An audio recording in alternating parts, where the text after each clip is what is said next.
Welcome to English Reading for Learning. The Sparrows and the Hawk. A moral story: if you hurt someone, you will be hurt too. A flock of sparrows lived on the farmland.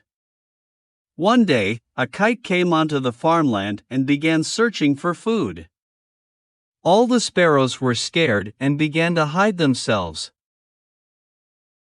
One sparrow said, "We must do something or else the kite will eat us." The oldest sparrow went to a hawk and said, "Brother, can you please help us? Please kill the kite. We are very scared that it will start killing all the sparrows on the farmland." The hawk agreed and killed the kite, and all the sparrows were happy. A few days later, the hawk came to the sparrows and said, "I helped you. Now you will have to send me a sparrow every day to eat or else I will kill you all."